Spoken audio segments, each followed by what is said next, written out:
पुनः मैले सबैलाई स्वागत गर्दै अ, आफ्नो कुराहरू विद्यार्थीको लागि र विद्यार्थीलाई मैले सबभन्दा पहिले यहाँ एउटा कुरा सजेस्ट गर्छु। यो च्याट बक्समा तपाईँहरूको आफ्नो जुन प्रयोगमा आइरहेको इमेल छ, आफूले जुन इमेल युज गर्नुहुन्छ तपाईँहरू, आफ्नो इमेल टाइप गर्नुहोस्। मैले इमेलको ग्रुपहरू बनाएको छु र सम्बन्धित ग्रुपहरू, साइन्सका ग्रुपहरू भनौँ, ती ग्रुपहरूमा हुने प्रोग्रामहरू, नोटिसहरू र त्यो बाहेकका अन्य कुराहरू पनि सेमिनारहरू, बाहिरबाट स्पिकरहरू आएको अथवा कुनै एउटा इम्पोर्टेन्ट डिस्कसन्सहरू भएको छ भने त्यही अनुसारले मैले ग्रुप बनाएर सेयर गर्छु र नेचुरल साइन्समा भएका प्रोग्रामहरूमा पनि सेयर गर्छु, त्यो ग्रुपमा राख्छु। त्यसैले तपाईँहरूले आफ्नो इमेल एड्रेस चाहिँ च्याट बक्समा टाइप गरिदिनु होला र फ्याकल्टीहरूलाई पनि मैले रिक्वेस्ट गरेँ इमेल एड्रेस टाइप गरिदिनु होला र फ्याकल्टीहरूलाई मैले अर्को रिक्वेस्ट पनि के गरेँ, फ्याकल्टी भनेर पनि इन्डिकेट गरिदिनु होला, हामी सेपरेट ग्रुप बनाउँछौँ। त्यति भए पनि ग्रुप बनाउन सजिलो हुन्छ। मैले आज सबभन्दा पहिले केही विद्यार्थीहरूलाई नै केही एड्रेस गर्ने किसिमले केही कुराहरू यहाँ राखेको छु। हामीलाई थाहा छ, हामीले साइन्स पढ्नलाई धेरै स्कुलको पनि अर्ली स्टेजदेखि साइन्स पढ्न स्टार्ट गरेको हौँ। साइन्स भनेर पढ्यौँ, त्यस पछाडिबाट म्याथ्स भनेर पढ्यौँ र त्यसपछि साइन्सको डिफ्रेन्ट डिसिप्लिन्सहरू हामीले पढ्यौँ। बायोलोजिकल साइन्स, फिजिकल साइन्स, बिस्तारै बिस्तारै त्यसलाई हामी आफ्नो आफ्नो डिसिप्लिनरी एरियामा जान खोज्यौँ र हामीलाई थाहा छ फिजिकल साइन्स पढ्नेहरूले धेरै पहिलेदेखि नै स्कुलदेखि नै स्कुलको इभन 6, 7, 8 क्लासदेखि नै हामीले फिजिक्स, केमिस्ट्री, बायोलोजीहरू हामीले त्यहाँ पढ्यौँ र त्यो सन्दर्भमा मैले फिजिक्सलाई लिएर अन्य विधालाई पनि जोड्ने यहाँनिर कोसिस गर्छु र यसरी पढ्दाखेरि हामीले स्कुलैदेखि विभिन्न इस्टाब्लिस भएका फ्याक्टहरू हामीले न्युटन्स ल स्कुलमै पढ्यौँ। त्यो लगायत हामीले सबभन्दा पहिले त सेलेस्टियल मेकानिक्सहरू पढ्यौँ। हामीले सिम्पल रिलेसन्सहरू, डिस्टेन्सको, एक्सिलेसनको, भेलोसिटीको रिलेसन्सहरू पढ्यौँ। त्यसपछि थर्मोडायनामिक्स, इलेक्ट्रिसिटी स्कुलमा अलिकति थोरै, त्यसपछि बिस्तारै चाहिँ म्याग्नेटिजम र क्रमशः 11-12मा त्यो पनि स्कुल नै भयो। त्यसमा हामीले विभिन्न यो कुराहरू फन्डामेन्टल्स कुराहरू पढ्यौँ र यी कुराहरूलाई हामीले एक्सपेरिमेन्टली भेरिफाई पनि भएको हो भनेर पढ्यौँ र यसलाई हामीले बुझ्ने कोसिस पनि गऱ्यौँ र यसमा यसको हामीले पढ्दाखेरिको स्ट्रक्चर कस्तो थियो भने कतै लज हुन्थ्यो अथवा प्रिन्सिपल हुन्थ्यो र त्यसलाई हामीले भेरिफाई गर्नु पर्थ्यो। भेरिफाई गर्दाखेरि हामीले कतै म्याथमेटिकली भेरिफाई गर्नु पर्थ्यो, कतै एक्सपेरिमेन्टली भेरिफाई गर्नु पर्थ्यो, कतै दुइटै भेरिफाई गर्नु पर्थ्यो है। त्यसको लागि हामीले कन्सिडरहरू गर्नु पर्थ्यो। Let us consider a system or body and so on, त्यो खालको फर्मेटमा हामीले पढाएको हुन्थ्यौँ र हामीले हाम्रो बुझाइहरू, हामीले बुझ्न सक्ने कुराहरू किताबमा दिएको सरले पढाउनु भएको एक्सप्लानेसनको थ्रुबाट हामी बुझ्थ्यौँ। त्यही नै हाम्रो बाटो हुन्थ्यो। त्यसरी बुझाइ हाम्रो अगाडि बढ्थ्यो र त्यसपछि हामीले पछि फेरि फर्दर स्टडी पढ्दाखेरि हामीले के थाहा पायौँ भने यो साइन्समा, खास गरी यो फन्डामेन्टल साइन्समा यसको लिमिटेसन्स छ। यसले सल्भ नगरेको इस्युजहरू पनि रहेछन्। त्यस्ता इस्युजहरू धेरै रहेछन्। त्यो इस्युजहरूमध्ये एक खालको इस्युजहरू स्पिडसँग रिलेटेड रहेछ।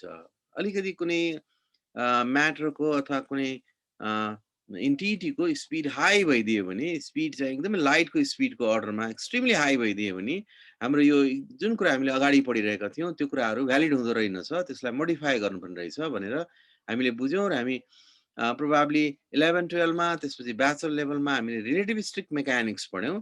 सबैजनालाई थाहा छ आइन्स्टाइनको कन्ट्रिब्युसन भनेर, स्पेसल थ्योरी अफ रिलेटिभिटी। यसरी न्यारो डाउन भएको एरियालाई एक्सपान्ड गर्ने रिजनहरू यसरी आयो। त्यस्तै हामीले टाइनी सबएटोमिक पार्टिकल्सहरू, स्मल पार्टिकलको बिहेभियर बुझ्नको लागि, एटमिक वर्ल्डलाई बुझ्नको लागि एक्जिस्टिङ क्लासिकल मेकानिक्स भनौँ, क्लासिकल फिजिक्स भनौँ, साइन्स भनौँ, नेचुरल साइन्स, त्यसले कतिपय इस्युजहरू सल्भ गर्न सकेन। कतिपय इस्युजहरू मात्रै। ती सल्भ गर्ने क्रममा एउटा अर्को मेकानिक्स डेभलप भयो। हामीलाई यो थाहा छ। यसरी हामीले पढ्दै आयौँ। सबभन्दा पहिले फन्डामेन्टल्स, एक्सपेरिमेन्टल फ्याक्ट्सहरू पढ्यौँ। त्यसपछि त्यसको within boundary, edge of the within the edge which is not experimentally verified or even don't have any theoretical arguments, त्यो रिजिमहरू हामीले क्रमशः पढ्दै गयौँ त्यसपछि अर्को कुरा के पनि थाहा भयो भने यी डोमेनहरूमा पनि खास गरी रेडियोस्टिक मेकानिक्समा पनि क्वान्टम मेकानिक्समा पनि प्रब्लमहरू रहेछन्। त्यसले पनि सबै कुरा सल्भ गर्न सकेन। त्यहाँ पनि इस्युजहरू चाहिँ कन्फ्लिक्ट भएर आयो अथवा कन्ट्राडिक्ट भएर आयो अथवा भनौँ इस्युज चाहिँ त्यो इस्युज कम्प्लिटली सल्भ भएन। यसरी सल्भ नहुँदाखेरि दुइटै रिजिममा फेरि केही नयाँ एटेम्प्टहरू भए र अहिलेसम्मको एटेम्प्टले हामीलाई थाहा छ कि हाम्रो साइन्समा चाहे त्यो टाइनी स्मल स्केलको कुरा होस् अथवा लार्ज स्केलको कुरा होस् अथवा हाई भेलोसिटीको कुरा होस् अथवा लो भेलोसिटीको कुरा होस् अथवा इनर्जेटिक्स एक्सट्रिमली हाई अथवा एक्सट्रिमली लो एक्सट्रिम लिमिटको सबै कुराकानीहरूलाई प्रिजर्भ गर्ने यसरी यो चारवटा हामीसँग मेकानिक्स छ। यो चारवटा मेकानिक्सले सम्पूर्ण कुरालाई क्यारी ओभर गर्छ र त्यसपछि यी मेकानिक्सहरूको एप्लिकेसनको थ्रुबाट डिफ्रेन्ट रिजिमहरू डिफ्रेन्ट इन डिसिप्लिनरी साइन्सहरू बायोलोजिकल साइन्स फिजिकल साइन्सले पनि फन्डामेन्टल्सहरू यतैबाट जस्टिफाई गराउने रहेछ भन्ने कुरा हामीले थाहा पायौँ। यसरी यो एकअर्काको कम्प्याटेबल यिनीहरू केही हदसम्म कम्प्याटेबल देखियो। You will study this in bachelor level, you will study if you go to the further level, master's level, even master's level पछाडि पनि यही चारवटा डोमेन मा कुनै डोमेनलाई अलि बढ्ता पढ्नुहुन्छ।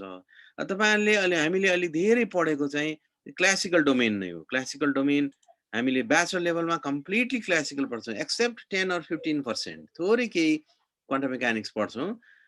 त्यस्तै रेडियोस्टिक मेकानिक्स पनि थोरै ब्याचलर लेभलमा पढ्छौँ। मास्टर्स लेभलमा अलिकति क्वान्टम मेकानिक्स इन्क्रिज हुन्छ, त्यति सम्पूर्ण सबै कुरा त पढ्दैनौँ।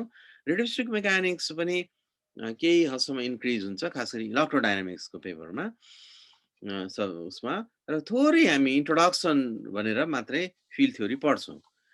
यसरी र यो चारैवटालाई कम्बाइन गर्ने र सबै कुरालाई एक्सप्लेन गर्ने क्यापासिटी राख्ने भनेर यो युनिभर्समा भएका कुराहरू चाहे त्यो सानो होस् अथवा ठुलो होस्, कसरी साइन्स चाहिँ इभल्भ भयो, कसरी युनिभर्समा भएका कुराहरूलाई एक्सप्लेन गर्न सकिन्छ, कसरी प्रोसेसेसहरूलाई एक्सप्लेन गरिन्छ, कसरी ती म्याटर इनर्जी लाई एड्रेस गरिन्छ, त्यसलाई एड्रेस गर्न सक्ने क्लेम गर्ने हाम्रो बेस्ट मोडेल बेस्ट थ्योरी भनेको हामीलाई थाहा भएको कुरा हो। Just standard big bang theory भन्छौँ, जसमा यो चारवटै डिसिप्लिनहरूको लजहरू यसमा एकोमोडेट भएको हुन्छ र ultimately different types of interactions different type of फोर्सेसहरूलाई पनि युनिफाई गर्ने काम यसले गर्छ।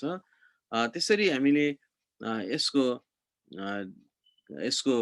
यसले गर्न खोजेको कुरा हेऱ्यौँ भने धेरै नै कम्प्लिकेटेड इक्वेसन्सहरू अथवा कम्प्लिकेटेड म्याथमेटिक्सहरू हामी देख्छौँ। अब यो पपुलर यो आर्टिस्टको इमेजिनेसन भएको एउटा इमेज मैले देखाएँ। युनिभर्स भनौँ अथवा भनौँ यो हाम्रो जति पनि प्रोसेसेसहरू छन्, प्रोसेसेसको स्टार्टिङ पोइन्ट कतै थियो होला। त्यो स्टार्टिङ पोइन्टलाई अहिलेको हाम्रो अन्डरस्ट्यान्डिङले अन्डरस्ट्यान्डिङले के भन्छ भने that was a very tiny, that was a expansion of space named as Big Bang. Big Bang is not an explosion, as name suggests. It's a expansion of space. Actually, it's an expansion of space-time. But this is hypothesis. यो एउटा hypothesis राखियो, पहिले expand भयो space, त्यसपछि त्यो एक्सपान्सनको प्रोसेसमा यसरी रेडिएसनहरू dominating थिए, रेडिएसनहरू dilute हुँदै गयो, इन्फ्लेसन हुँदै गयो र अल्टिमेटली म्याटरको फर्मेसन भयो। सबभन्दा पहिले प्रोटोनको फर्मेसन भयो, त्यसपछि इलेक्ट्रोन। यसरी अल्टिमेटली अहिलेको एजसम्म जसमा हामीसँग धेरै पार्टिकल्सहरू छन्, धेरै मलिकुल्सहरू छन्, कम्पाउन्ड्सहरू छन् र कम्पाउन्ड्स र मलिकुल्सको स्पेसल फर्म्सहरू छन्, लाइफ हुने फर्म्सहरू छन्। हामीलाई थाहा छ amino acid is the building block of DNA. यसरी लाइफको लागि सपोर्टिङ कम्पाउन्ड्सहरू सपोर्टिङ एग्रिगेट्सहरूको फर्मेसन भयो र स्ट्रक्चर फर्मेसन अनगोइङ प्रोसेसमा छ, जसमा चाहिँ हाम्रो साइन्स चाहिँ जुन पनि science, natural science, survival science, applied science सबै यसमै हामी काम गरिरहेका छौँ। यो खालको हाइपोथेसिसले अहिले वर्क गर्छ। अब यो हामीलाई अर्को अब सुनेको कुरा अथवा हाइपोथेसिस हामीले राखेको कुरा पहिले सानो थियो पछि ठुलो हुँदै गयो। यो खालको थ्योरी जुन थ्योरीले चारवटै डिसिप्लिनलाई एकोमोडेट गर्दो रहेछ, त्यो थ्योरी अहिले मेन स्ट्रिममा त्यो थ्योरी अनुसार नै सबै कुरा इभल्भ भएको हो। त्यसैले एक्सप्लेन गर्छ भन्नेमा अहिले बिलिभ गर्छ। अब यहाँ हामीले हेऱ्यौँ भने सबभन्दा पहिले फन्डामेन्टल पार्टिकल्सहरू कसरी इक्विलिब्रियम स्टेटमा बसे, त्यस पछाडि ती पार्टिकलहरूको कन्फाइनमेन्ट प्रोसेसहरू क्वार्क हामी भन्छौँ। ती कन्फाइनमेन्ट प्रोसेसहरू कसरी भयो, यो ऱ्यापिडली प्रोटोनको फर्मेसन अथवा प्रोटोन सँगसँगै हाई इनर्जी भएको फिल्डको फर्मेसन कसरी भयो, जसलाई हामी हिग्स फिल्ड भनेर भन्छौँ, हिग्स मेकानिजम भन्छौँ। त्यसपछि यी सबै रिजिमहरूलाई एक्सप्लेन गर्ने हामीसँग थ्योरेटिकल टुल्सहरू छ। कतिपय थ्योरेटिकल टुल्सहरू एक्सपेरिमेन्टली भेरिफाई भएका छन्, कतिपय थ्योरेटिकल आर्गुमेन्टहरू एक्सपेरिमेन्टली अनटेस्टेड छन्, कतिपय फल्सिफाइड पनि भएका छन्। यसरी सबभन्दा पहिलो फर्स्ट प्रोटोन कसरी बन्यो, प्रोटोन बनाउन रेस्पोन्सिबल कुन प्रोसेस थियो, प्रोटोन बनिसकेपछि के भयो र किन प्रोटोन भन्दा पछि इलेक्ट्रोन बन्यो, इलेक्ट्रोन बनाउने प्रोसेस लेप्टोजेनेसिस प्रोसेस, प्रोटोन बनाउने प्रोसेस बायोजेनेसिस प्रोसेस, यो दुईटा प्रोसेसको बिचमा किन टाइम स्केल अथवा दुईटाको बिचमा हुने इपोक्सहरू किन त्यति त्यति किन तिनीहरूको बिचमा डिफ्रेन्सेसहरू धेरै बढ्ता भयो, जुन कुरा एक्सपेरिमेन्टली भेरिफाइड फ्याक्ट्सहरू हो। त्यसपछि प्रोटोन सँगसँगै न्युट्रोन, त्यस सँगसँगै डिफ्रेन्ट टाइपको यो न्युक्लाइहरू, हिलियम न्युक्लाइ हुँदै पेरियोड भएको सम्पूर्ण एलिमेन्टहरू कसरी युनिभर्सको कस्तो खालको किचनमा कुन प्रोसेसले बन्यो, ती कुराहरू हाम्रो साइन्सले सबै एक्सप्लेन गर्न सक्नुपर्छ। एक्सप्लेन गरिरहेको छ। कतिपय धेरै इस्युजहरू अनसल्भ इस्युजहरू पनि छन्। जे होस् अहिलेसम्म हामीले जे लाइफ देख्छौँ, जस्तै स्ट्रक्चर फर्मेसन, इक्विलिब्रियम स्टेजहरू देख्छौँ, त्यस्तै टेम्परेचरको रेन्ज हामीलाई थाहा छ, रेन्ज एक्सट्रिमली वाइड छ। coolest region and the hottest region, very tiny particle and the particles having very big size. यसरी यो खालको जुन हाम्रो नेचुरल साइन्सले सबै कुरालाई अन्डरस्ट्यान्ड गरेर यिनीहरूको एप्लिकेसन पार्टलाई पनि अन्डरस्ट्यान्ड गर्ने र त्यसलाई बेनिफिसियल बनाउने टेक्नोलोजीको थ्रुबाट, इन्जिनियरिङको थ्रुबाट त्यसलाई ह्युम्यानिटीको लागि इम्पोर्टेन्ट बनाउने कोसिसमा गएको 200 अथवा 300 वर्षदेखि छ। हामीलाई थाहा भएको कुरा हो। मैले जस्ट एउटा रेन्ज मात्रै देखाउन खोजेँ। हामीलाई थाहा छ कि this question which one is largest and which one is smallest, this is actually relative terms. सबभन्दा ठुलो कुन हो, सानो कुन हो, र अहिलेसम्मको मेजरेबल सबभन्दा ठुलो स्ट्रक्चर भनेको यसलाई भन्दो रहेछ 10 to the 19 times mass of the sun. Mass of the sun is 2 into 10 to the 30 kg. Sun को mass calculate exactly गरेको छ different method बाट, 6 different method बाट sun को mass calculate गरेको छ। sun को mass को धेरै धेरै गुना बढ्दा mass हुँदो रहेछ। यो सुपरकस्टर भन्ने त्यो मेजर गरेको छ, टु डिफरेन्ट टेक्निक्सबाट मेजर गरेको छ। This is considered as a largest aggregates. And the smallest aggregate that you know, electron is the tiny particle. We all know mass of the electron is 9.1 into 10 to the minus 31 kg. We know mass of the electron exactly. And also we know neutrino. Neutrino is less massive than electron. Neutrino अझै हल्का हुँदो रहेछ। न्युट्रिनोको मास, neutrino पनि 3टा different टाइपको different जेनेरेसनका न्युट्रिनोहरू हुन्छन्। यिनीहरूको मास recently last 10 इयर्समा न्युट्रिनोको मास eigen स्टेट्सको experimental भेरिफिकेसन्सहरू हेर्न सक्छौँ। It has 1/10 to 118th times less than that of the mass of the electron. These are the observed values. These are the experimental measured values, which is because of our limitations of our lab. हाम्रो पनि त ल्याबको आफ्नो limitations छ, त्यो लिमिटेसनले major गरेको कुराहरू हो। एउटा कुरा मैले यहाँनिर भनौँ, we know mass of the electron, but we don't know how this mass is distributed in the electron till date. मास यति हो भन्ने हामीलाई थाहा छ, तर यो मास कसरी डिस्ट्रिब्युट भएको छ, के एकै ठाउँमा कतै छ, के इलेक्ट्रोन भनेको डल्लो बल जस्तो हो अथवा ब्लेड जस्तो हो अथवा कस्तो खालको क्लाउडी जस्तो स्ट्रक्चर हो कि कस्तो हो, we don't know exactly. We don't know exactly how this much mass is distributed within the electron. we also know charge of the electron. Charge of electron is 1 coulomb. So 1 coulomb, charge of electron is 1.6 into 10 to the minus 19 coulomb. So this is charge, but we don't know how this charge is distributed in the electron. Electron को बारेमा हामीलाई mass थाहा छ, electron को बारेमा हामीलाई charge थाहा छ, हामीले mass र charge E by M भनौं, हामीले experiment बाट धेरै किसिमबाट calculate गरेका छौं, but we don't know how this mass or how this charge is distributed. Till date, we don't have information around the distribution function. So also regarding neutrino, there are many issues that is not understood till date.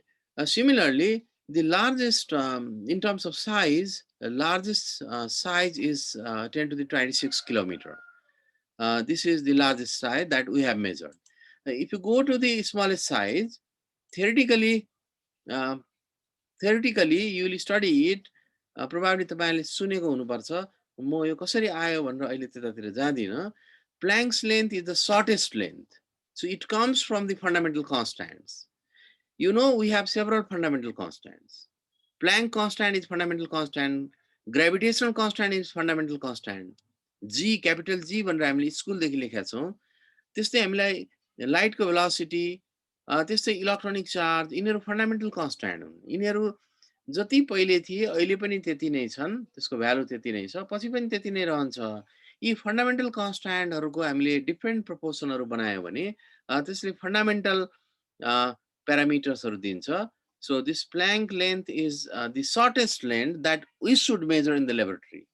This is the shortest length, comes from our understanding, comes from our theory. 10 to the minus 32 centimeter भन्दा सानो कुरा कुनै हुनै सक्दैन भन्छ. यसको मतलब के भयो भने बिग ब्याङ हुँदाखेरि यदि सपोज कुनै प्राइमोर्डियल कस्मिक एग थियो भने त्यसको साइज भनेको 10 to the minus 32 centimeter size भन्दा सानो हुन सक्दैन.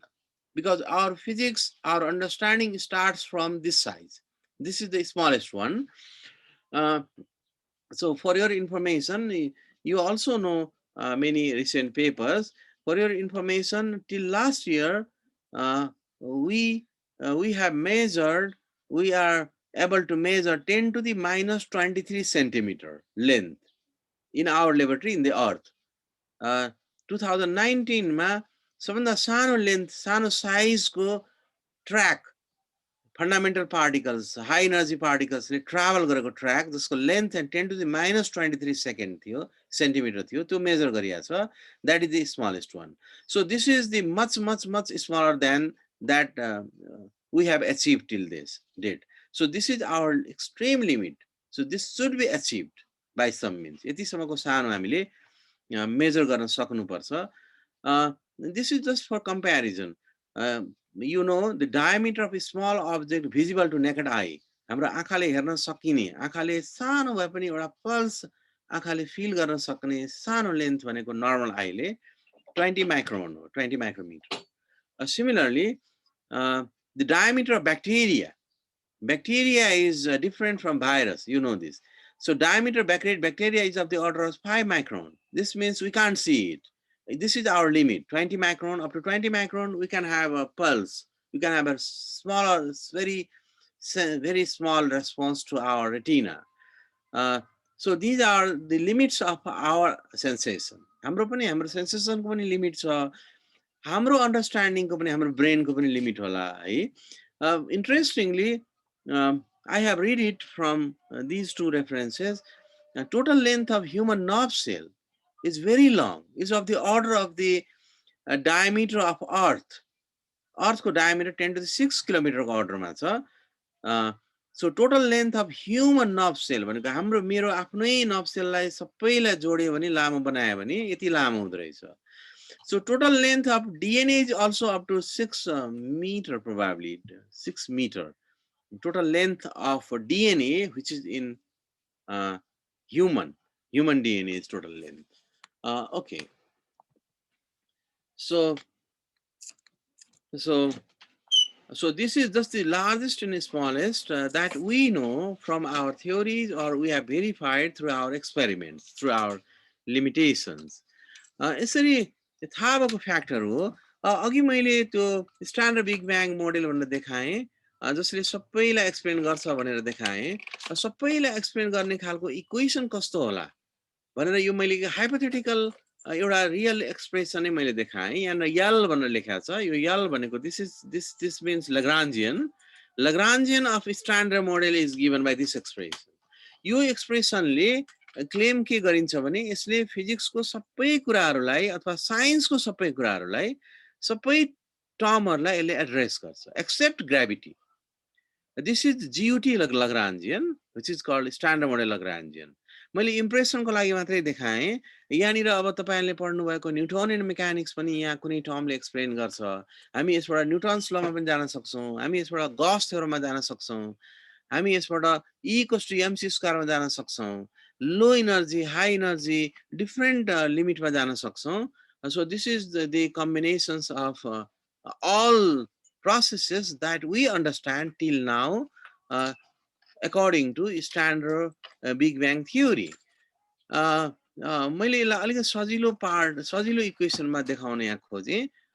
If we combine several terms given in the previous slide, you get this sort of expression. So if you study high energy physics as well as low energy physics as well as life sciences, a couple of terms is responsible for the life sciences. Then you have to go through any one or two or more than two terms of these equations. So this is also the Lagrangian of standard model. यसरी हामी पछि पढ्दै जाँदा यो नेचरमा भएको सम्पूर्ण particle र सम्पूर्ण प्रोसेसेसलाई गभर्न गर्ने एउटै खालको एउटै इक्वेसन हुनुपर्छ। त्यही इक्वेसनबाट नै हामीले आफ्नो आफ्नो लिमिटमा गएर थर्मोडाइनामिक्सलाई सेटिस्फाई गर्ने, electricity magnetism etcetera different field wave and optics सबैलाई सेटिस्फाई गर्ने टर्महरू हुनुपर्छ र त्यो टर्महरू एप्रोक्सिमेसनमा exactly the termहरूले correspond गर्नुपर्छ. So we believe this. So according to this according to our modern science understanding, अहिलेको अन्डरस्ट्यान्डिङले के भन्छ भने संसारमा जति पनि कुराहरू छन्, जति पनि प्रोसेसेसहरू छ, ती सबै प्रोसेसहरूलाई बुझ्ने बाटो चाहिँ स्ट्यान्डर्ड बिग ब्याङ थ्योरी हो भनेर भन्छ। This is at the center right now, but there are also rival theories, other theories. Big Bang theory ले explain गर्न नसकेका issuesहरू पनि छन्. There are more than a couple of issues that cannot be solved till date. Has not been solved using this model. यो मोडलले के भन्छ भने सबभन्दा पहिले युनिभर्स सानो थियो, स्पेस एक्सपान्ड भयो, बिग ब्याङ भयो, त्यस पछाडिबाट स्पेस ठुलो हुँदै गयो, ठुलो हुँदै जाँदाखेरिको प्रोसेसमा एउटा इम्पोर्टेन्ट प्रोसेस यो आयो जसको लाग्रान्जियन अघि हामीले ठुलो इक्वेसन लेखेका थियौँ। त्यसपछि युनिभर्समा एक खालको युनिभर्समा यो फन्डामेन्टल सिमेट्री भन्ने हुन्छ, त्यो फन्डामेन्टल सिमेट्री लस भयो। किन लस भयो भन्ने कुरा यहाँभित्र छ। We have a very good theory to explain GUT, Grand Unified Theory, but we haven't experimentally verified this. यसको यहाँ यो थ्योरीलाई एक्सपेरिमेन्टली भेरिफाई गर्न सकेका छैन। So we have this तर यो थ्योरीमा जुन खालको प्रोसेसेस देखिन्छ त्यो प्रोसेसले गर्दाखेरि यो इन्फ्लेसनरी इपोक भयो। Universe expanded exponentially. Universe size increases dramatically. Here we have a very good theory to explain this inflation. But we haven't experimentally verified this. यो अगाडिको तीनटै इपोक जुन छ बिग ब्याङ भयो भनेर हाइपोथेसिस राखेको हो, यो थ्योरी छ, यो भेरिफाई भएको छैन। यो थ्योरी छ, यो पनि भेरिफाई भएको छैन। त्यस पछाडि यही थ्योरीमा यहाँ भित्र हुने जुन स्पोन्टेनियस सिमेट्री ब्रेकिङ भनेर भन्छौँ, यो थ्योरीले नै जुन कुरा गभर्न गर्छ त्यो गभर्न भएर यतातिर आउँछ electronic epoch. So this is the byproduct of inflation. Inflation is the byproduct of GUT epoch. So ultimately we have a few experimental verification of this electroic epoch. हामीले यहाँनिर भएको प्रोसेसेसहरू थ्योरीले भनेको जस्तै केही प्रोसेसेसहरूलाई एक्सपेरिमेन्टली भेरिफाई गरेका छौँ। त्यसपछि यहाँनिर पनि सर्टेन स्पोन्टेनियस सिमेट्री ब्रेकिङ हुन्छ, केही कुरा को कन्टिन्युटी यहाँनिर जान्छ। So we have a lots of experimental result of this epoch. So this epoch is responsible to form first proton. प्रोटोनको फर्मेसन अथवा म्याटरको फर्मेसनको सुरुवात यहाँबाट भयो भनेर भन्छ अहिलेको हाम्रो मोडर्न साइन्सले. So proton begins to form from this epoch. Before this, radiation dominated badly in these 3 or 4 epochs. यहाँ हाम्रो धेरै एक्सपेरिमेन्टल भेरिफिकेसन छ. हामीसँग ठुल्ठुलो ल्याबोरेटरीहरू छ. हामीसँग भनेको अर्थमा large, probably you know, Large Hadron Collider, which is at Switzerland, at the border of Switzerland and France.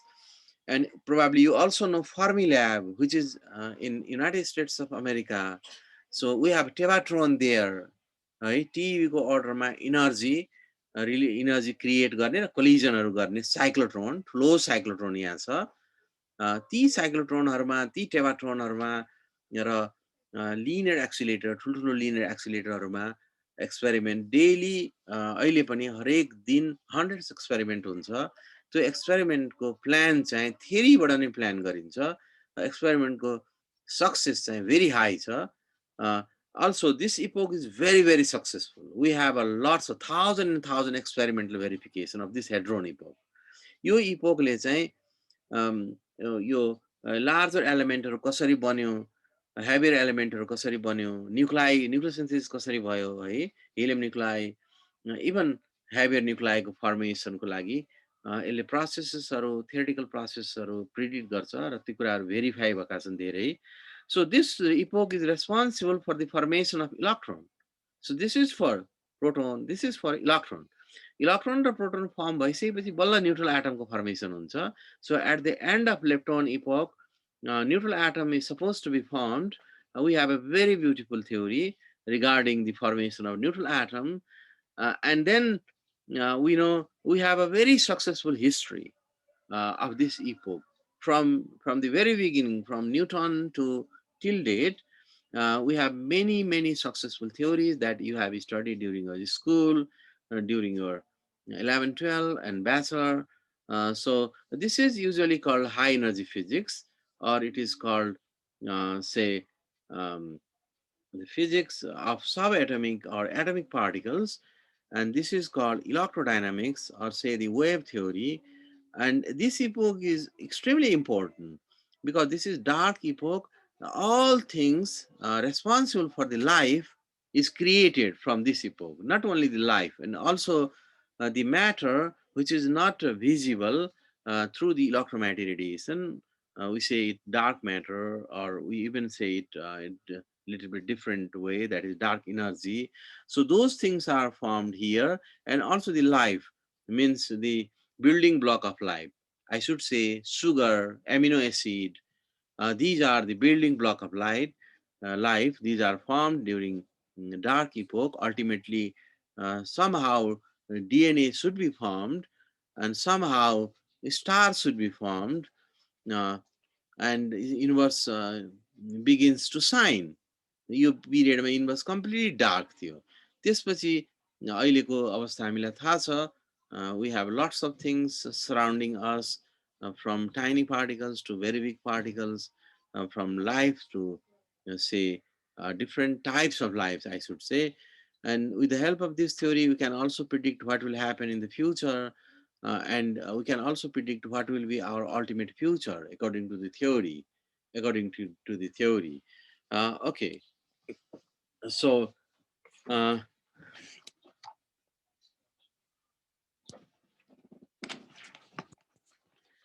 okay, so these are the things that we want to understand, or that we have explored, or these are extremely important for just for the concept. These are extremely important for a physical point of view. Physics को स्टुडेन्टले, mathematics को स्टुडेन्टले आफ्नो किसिमले पढ्नु पर्ने हुन्छ. जस्तै life science को स्टुडेन्टहरुको एम्फासिस आफ्नो खालको हुन्छ. तर कतै न कतै कुनै न कुनै रिजिममा जुन पनि साइन्सहरु यो भित्र कुनै न कुनै रिजिम भित्र डोमिनेटिङ किसिमले त्यहाँ बसेको हुन्छ. This is also the same slide. मैले यसलाई यसरी टाइम स्केलमा राखे. सबभन्दा पहिले स्पेस एक्सपान्ड हुन सुरु भयो. त्यसपछि के भयो, फन्डामेन्टल सिमेट्री कसरी लस भयो भन्ने कुरा हामीलाई एक्ज्याक्टली थाहा छैन. If you look at the images, uh, images showing the Big Bang, somewhere you find this sign. What भनेर लेखिया हुन्छ Big Bang को नजिकै. Means this is actually Planck epoch. So we have no information regarding this epoch. Because of the limitations, because of our limitations provided by fundamental constants. So this is a big question for the future. We have a theory, as I said, GUT, Lagrangian, हामीले लामो equation देखाएको थियौँ, तर यो experimentally success छैन. We don't have even a single experiment to verify that theory. We have a beautiful theory. This is not so beautiful because this theory is based on hypothesis. You have put your hypothesis, and to verify that hypothesis, you build a theory. So this theory actually unified three forces except gravity. Gravity back अरू तीनटा फोर्सलाई unified गर्छ. तर यो तीनटा फोर्सलाई unified गर्दाखेरि के problem आउँछ, त्यो प्रब्लमलाई सल्भ गर्ने यो इपोक हो. This is the most beautiful theory that we have. But unfortunately, this theory is also is not experimentally verified. Yes, you can verify it. We have only a couple, or say the 3 or 4 experiments which claims to verify electroweak epoch. यहाँनिर भएको कुराहरू लाई थोरै कुराहरूलाई verify गर्ने experimental रिजल्टहरू छ. We have a few experimental result here, about 100 or 200. This is said to be, this is successful in terms of theory as well as in terms of experiment, because our science is experimental in nature. हामीसँग theory मात्रै छ भने त्यसलाई हामी science भन्दैनौँ. त्यो theory experimentally verify भयो भने हामी त्यसलाई साइन्स भन्छौँ. So we have a thousand and thousand successful experiment of this epoch. So this is the most successful reason that we have in terms of experiment. And also here we have many successful experiments. But if you compare with these two epochs, we have large number of experiment here. If every day, अहिले पनि सयौं मात्रै होइन हजारौं experiment भइरहेको हुन्छन् हरेक दिन यो इपोकको लेभलको थ्योरीहरूको एक्सपेरिमेन्टहरू है. यहाँनिर एक्सपेरिमेन्टको नम्बर कम छ, but in terms of success this epoch is also very good. And we have a long history of verification of this epoch, photon epoch, from Maxwell, I should say from Galileo to till date. We have several, and we have a few experimental result here, but interestingly, we don't have a strong theory to explain dark epoch. यहाँ चाहिँ हामीसँग theory छैन. अगाडिको दुईटामा थ्योरीहरू धेरै छ. यिनीहरूमा theory experiment दुईटै छ, कुनैमा थोरै छ, कुनैमा बढ्ता छ. So this is for today. Means this is, हामीले सुरुमा पढ्दाखेरि साइन्स पढ्दाखेरि भन्छौँ नि, साइन्स जेनरली म्याटरहरूको कुराकानी पढ्छौँ. फिजिक्स पढ्यो भने भन्छौँ म्याटर एन्ड इनर्जीको कुराकानी पढ्छौँ भन्छौँ. त्यो स्टार्ट हुन्छ यो इपोकबाट. हामीले आँखाले देखिने कुराहरू तिनीहरूको प्रोसेसेसहरू एक्सप्लेन गर्ने भयो. So we understood many things because of many important mathematicians, biologists, even philosophers, and also a few physicists. So because of their contribution, we know many things. यसरी यो हाम्रो मोडर्न साइन्सले भन्छ सुरुमा यिनमा सानो थियो, त्यसपछि ठुलो हुँदै गयो र डिफ्रेन्ट इपोक हुँदै अहिलेसम्म आइपुगिरहेछ. यसमा अब कुनै इपोक सक्सेसफुल छ in terms of both theory and experiment, कुनै विक छ. धेरै कुराहरू छन् जुन कुरा फिलअप गर्नु छ, जुन कुरा भेरिफाई गर्नु छ. That's why lots of people are studying science these days. And the main important thing that you all know, application of science is very useful. साइन्सको एप्लिकेसन चाहिँ ह्युम्यानिटिजको लागि, सोसाइटीको लागि युजफुल भएको हुनाले यी एक्सप्लोर गरेको कुराहरूलाई टेक्नोलोजिकली र इन्जिनियरिङ गरेर अप्लाई गरिदियो भने त्यो एप्लिकेसनले मार्केटमा ठुलो इम्प्याक्ट गर्छ. So this is just one picture regarding the Big Bang theory, or say the what sort of trend that modern science adopts to explain everything. मैले केही कुराहरू यो स्टुडेन्टको लागि मैले यहाँनिर राखेँ। हामीलाई थाहा छ हामी साइन्स भनेको खास गरी इभोल्युसनरी नेचरको हुन्छ। साइन्स रिभाइज हुँदै जान्छ। यसको कन्टेक्स्चुअल इम्पोर्टेन्स पनि हुन्छ। Suppose let's for an example, suppose you have a ball that you dropped that ball, and that ball actually falls freely. बल तल खस्छ हामीले यसरी ड्रप गऱ्यौँ भने।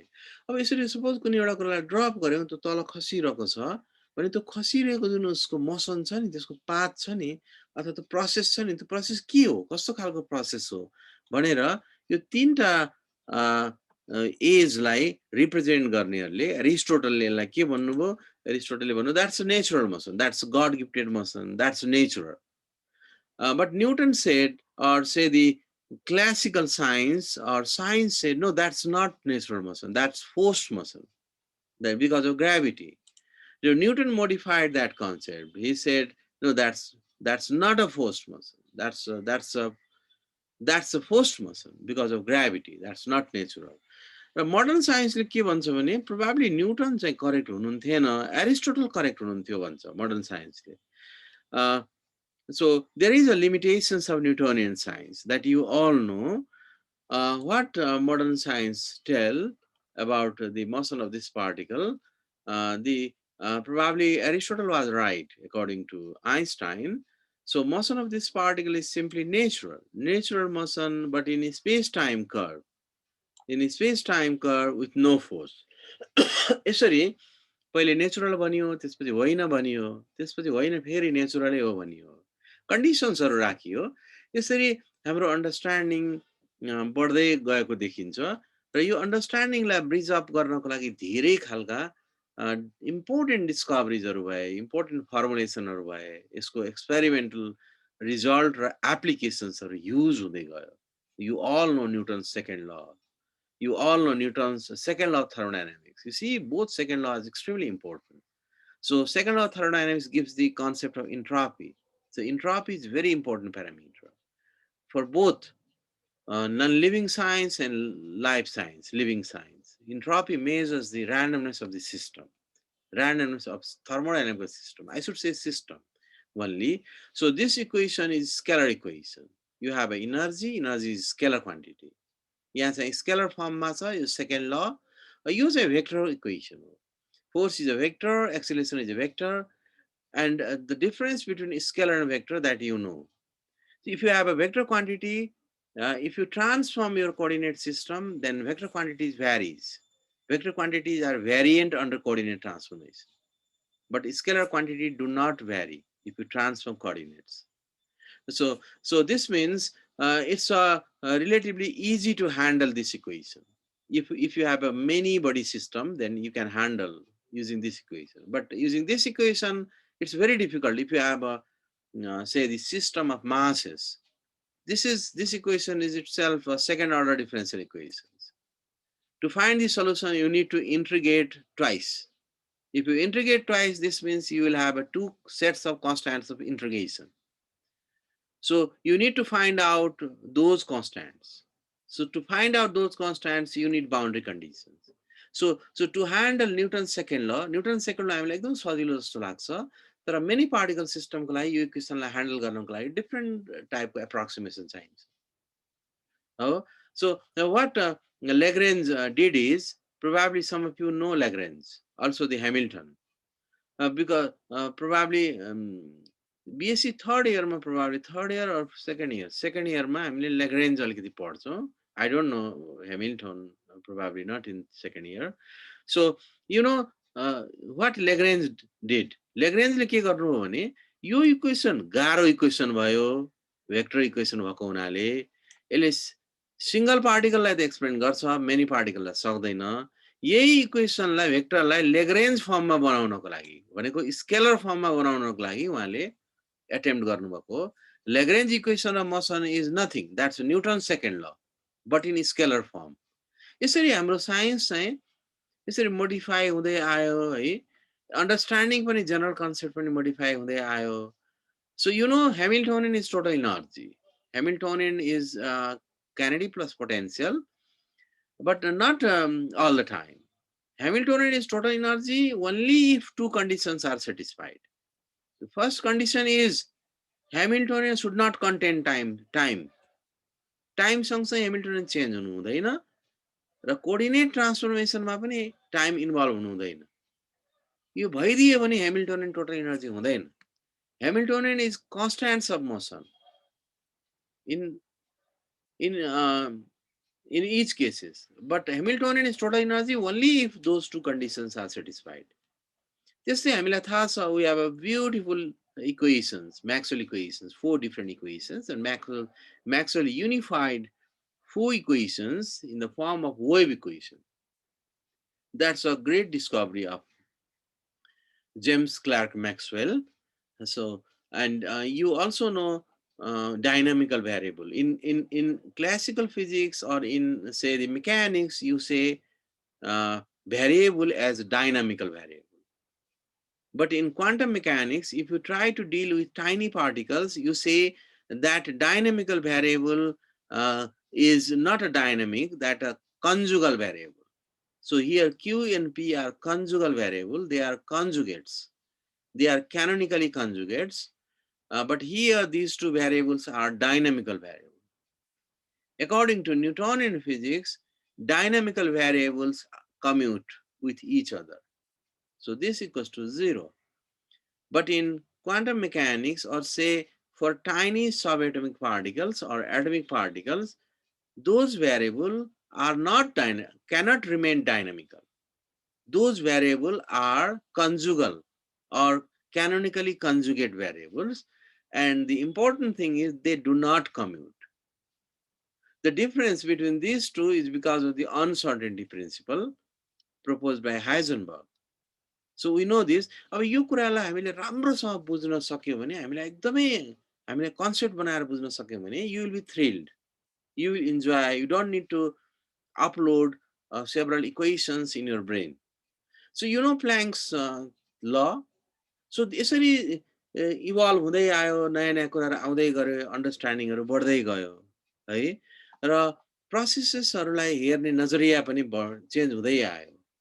So this will be change in the future. यो फ्युचरमा चाहिँ सबै कुरालाई, सबै प्रोसेसेसहरूलाई अघि हामीले एक्सप्लेन गरेको थ्योरीले सेटिस्फाई गर्न सकेका छैन. There are many things that we don't know exactly. We haven't verified with the help of, even with the help of standard Big Bang theory. So we have to, that's why it needs, this discipline, science needs lots of effort of many young students, particularly, I should say this to the young students. So there are lots of unsolved issues that need to be solved in the future. So probably you are familiar with these personality, D'Alembert, Hamilton, Heisenberg, Dirac. They have a great deal of contributions to fill up these understandings. So probably you haven't heard about Descartes and Francis Bacon. मलाई पहिले लाग्थ्यो सुरुमा न्युटनको बारेमा मैले पढेँ. न्युटनले त Cambridge युनिभर्सिटीबाट masters गर्नुभयो, क्याम्ब्रिजबाट PhD गर्नुभयो न्युटनले, इङ्ल्यान्डको युके को क्याम्ब्रिजबाट. न्युटनले एमएससी पढ्दाखेरि न्युटनले के पढ्नुभयो होला, उहाँको किताब के थियो होला, किनभने त्यो बेलासम्म न्युटनले न्युटन्स ल पनि डिस्कभरी गर्नुभएको थिएन हिस्ट्री हेऱ्यो भने. सो वाट ही स्टडी, हुन सक्थ्यो ग्यालिलियोको कुराहरू पढ्नुभयो, सेलेस्टियल मेकानिक्स पढ्नुभयो, केप्लर्स लहरू पढ्नुभयो, तर जति पनि कुराहरू छन् नि अगाडि भएको त्यसलाई हामीले हेर्यौं भने कति छ, थोरै छ. त्यो त्यति मात्रै त पढ्नु भएन होला. हुन सक्छ म्याथमेटिक्स पढ्नुभयो, अप्लाइड म्याथमेटिक्सहरू पढ्नुभयो. Newton discovered, it is believed that Newton discovered, or Newton mathematicians do not believe this. I know this. According to mathematician, Leibniz discovered calculus. According to physicists, we say calculus is because of the contribution of Newton. So there is a debate. So anyway, calculus है भर्खर आएको थियो. क्याल्कुलस भन्दा अगाडि जुन खालको ज्योमेट्रीहरू थियो, जुन खालको अल्जेब्राहरू थियो, त्योहरू पढ्नुभयो होला है. सो उहाँले धेरै पढ्नुभएको कुरा चाहिँ यो त्यहाँ डिटेलमा आफूले बुझ्न खोज्दा, आफूले पढ्न खोज्दा, त्यो बेलाको करिकुलम हेर्न खोज्दा के देखिन्छ भने, they have studied lots of Descartism. This man is extremely his impact is very strong. Science भन्ने कुरा अहिलेसम्म ल्याउने मान्छे नै डेस्क्रेट्स हुनुहुँदो रहेछ, बेकन हुनुहुँदो रहेछ। बेकनले भन्नुभयो जुन पनि नेचरलाई बुझ्नको लागि हामी जति पनि लजहरू बनाउँछौँ त्यो लमा सर्टेन्टी हुनुपर्छ। डेस्क्रेट्सले भन्नुभयो हामीले जतिसुकै भाषा जाने पनि English, ग्रिकिस were superior at that time. Roman were also superior. English and German, they were superior. Sanskrit, that language is also, we are proud of Sanskrit language because there are lots of documents which is written in Sanskrit and they are a most precious document. अहिले पनि धेरैले acknowledge गर्छौँ, धेरै कुराहरू छ। तर के यो भाषाहरूले नेचरलाई एक्सप्लेन गर्न सक्छ? डेस्क्रिप्टले भन्नु no, it's not possible. There is only one language that can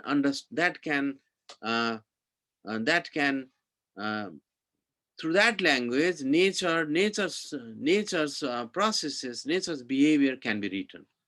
नेचरलाई बुझ्न सक्ने र एक्सप्रेस गर्न सकिने ल्याङ्ग्वेज भनेको एउटै ल्याङ्ग्वेज छ, त्यो म्याथमेटिक्स हो. Mathematics is the most beautiful language for the nature. So without mathematics we cannot explore nature. डेस्क्रिप्टले भन्नुभयो धेरै कुराहरुमा उहाँले भेरिफाई गर्नुभयो. he compelled everyone to use mathematics to explore the laws. So his contribution is the introduction of mathematics in science. Without mathematics we can't do anything. त्यसैले science भनियो र उहाँले भन्नुहुन्थ्यो हाम्रो युनिभर्स चाहिँ अब्जेक्टिभ टाइपको छ. कुनै अब्जेक्ट युनिभर्समा छ भने त्यो अब्जेक्टको आइडेन्टिटी इन्फाइनाइट टाइमसम्म भइरहन्छ कुनै न कुनै फर्ममा. So he advocated objective universe. This man is extremely, even in engineering, मैले इन्जिनियरिङको नेपालकै युनिभर्सिटीमा पनि फर्स्ट सेमेस्टरको कोर्सहरुमा देखेँ. They study Bekenism.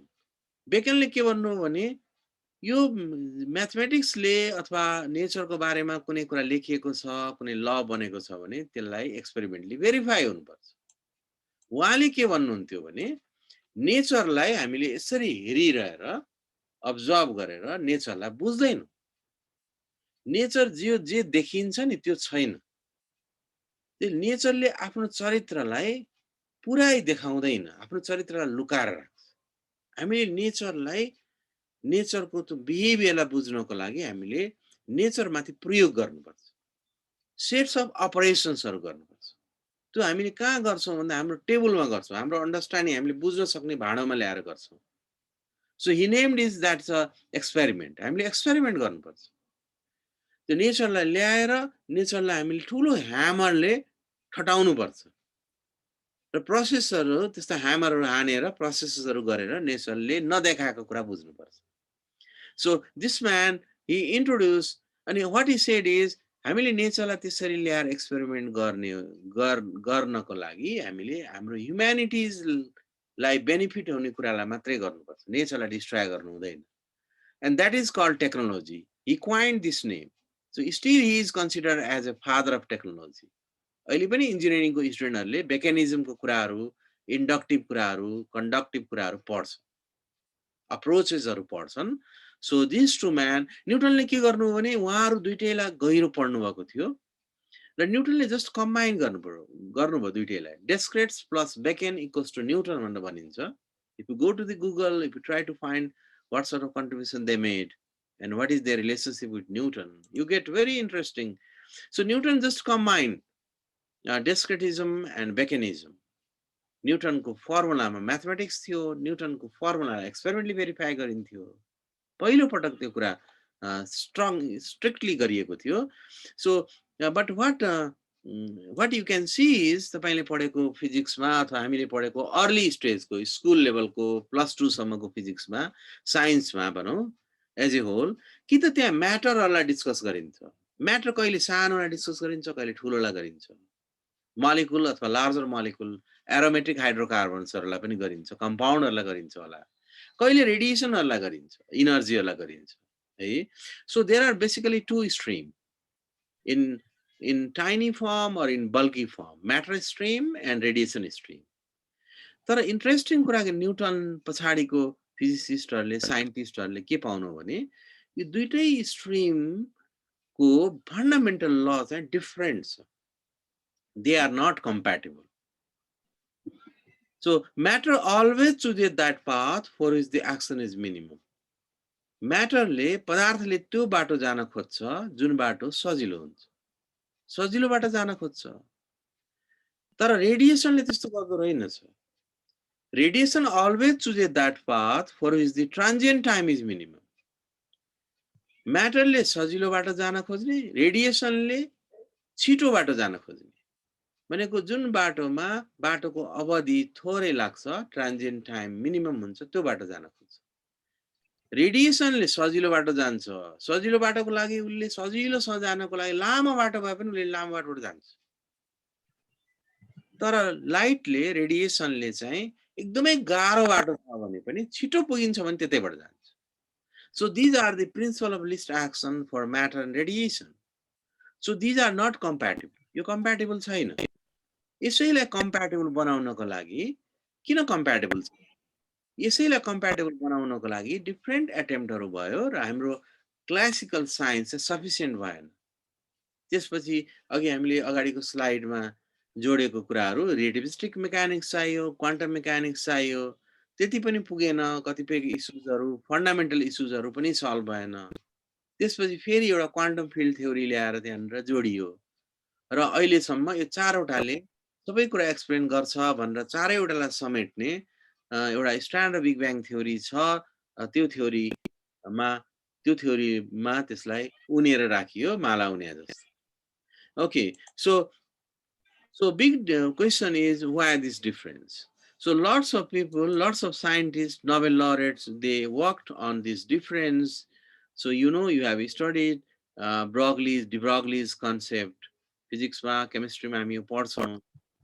You have studied Heisenberg's uncertainty, or you will study later Pauli's exclusion principle and Bohr's contribution from vector atom model, simple atom model to this complementarity, including correspondence principle. These are the contribution made by Einstein, Brownian motion, photoelectric effect, special theory relativity. You सबैले somehow logically they want to say something about the connection between the these two principle of least actions, principle of least action for matter and radiation. Matter चाहिँ सजिलोसँग जान खोज्ने, सजिलो बाटो, radiation चाहिँ छिटो जान खोज्ने। त्यसको छिटो र यसको सजिलोलाई लिङ्क गर्ने वेभ इक्वेसन, लिङ्क गर्ने इक्वेसन्सहरु पछि फर्म भयो।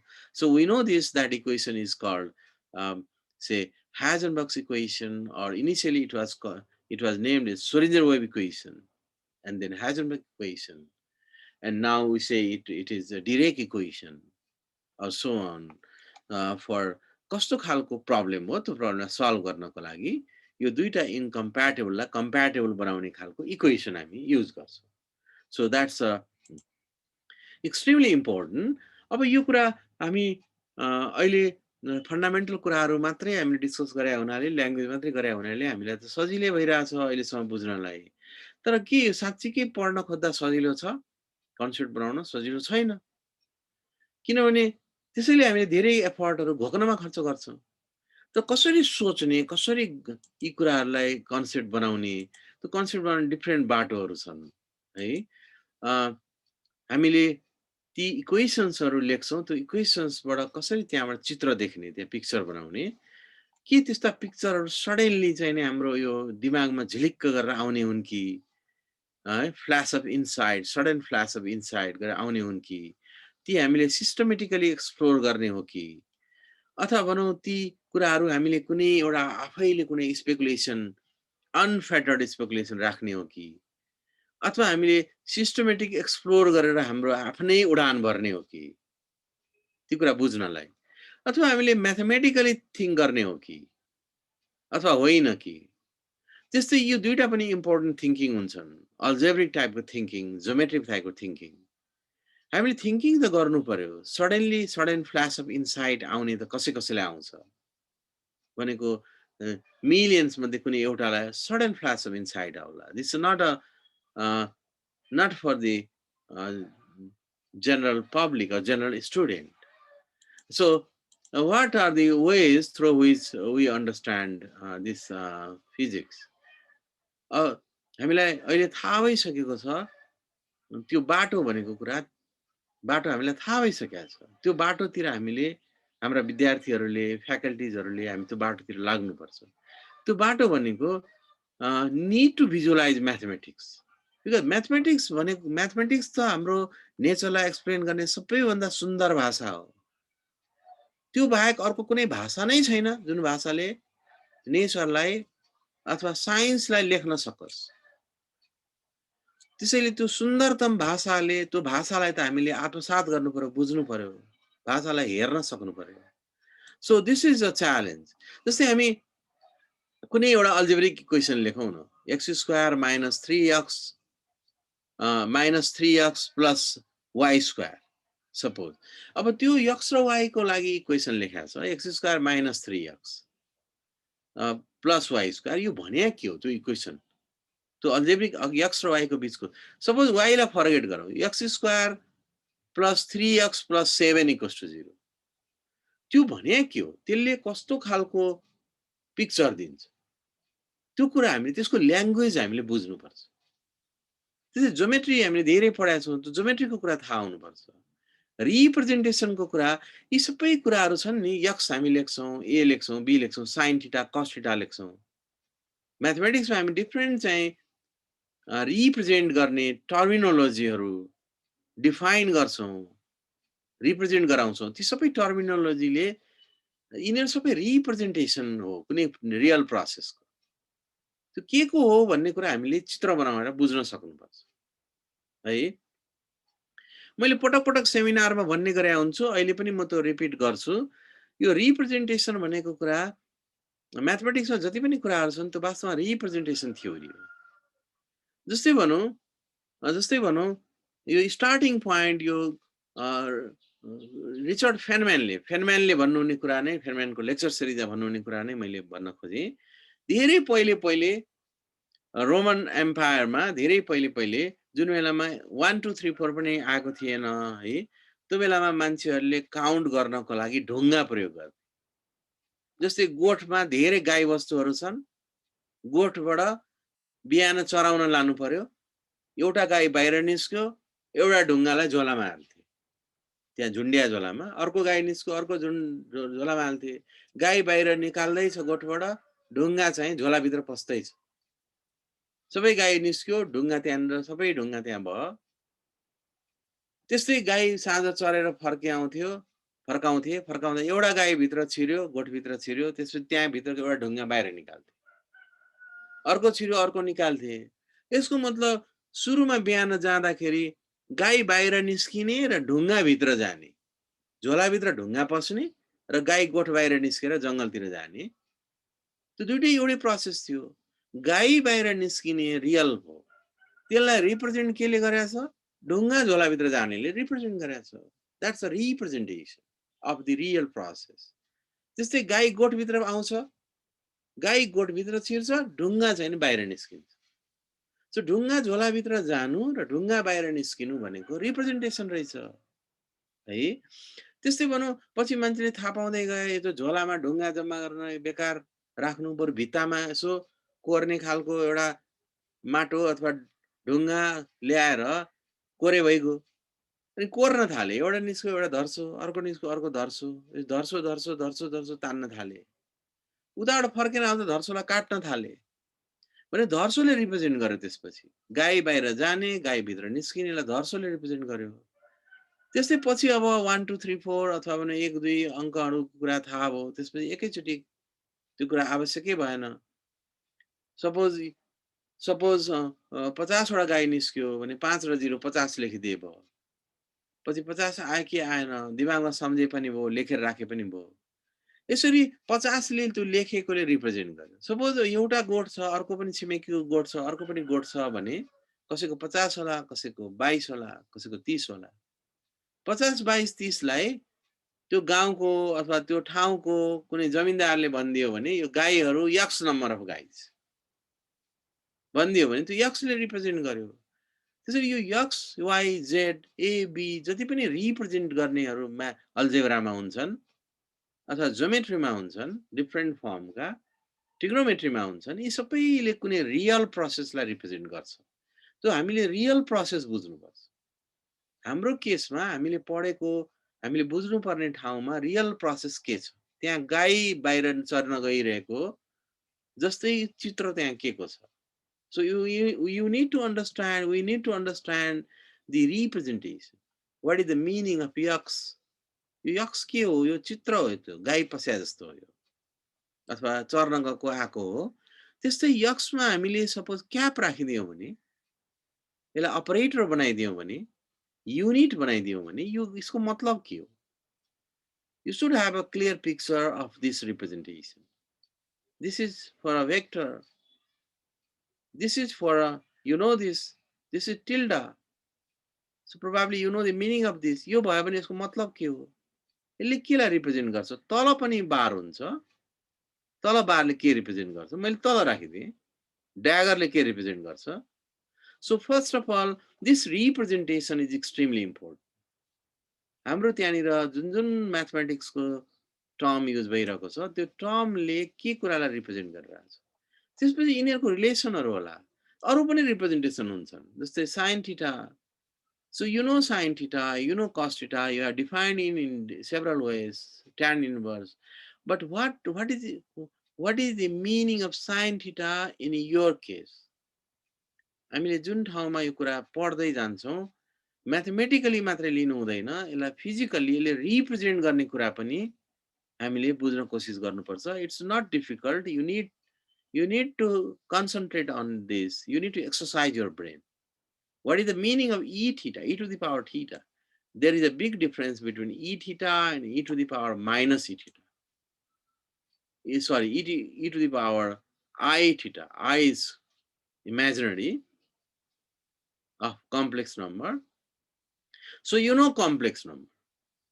So x को तल छ यहाँ सबस्क्रिप्टमा y स्क्वायर. पावर भयो भने तपाईलाई थाहा छ, सबस्क्रिप्ट भयो भने के हो त्यो पनि थाहा छ. Because you know algebra. यिनीहरूले के कुरा रिप्रेजेन्ट गर्छन् त्यो कुरा थाहा हुनु पर्यो.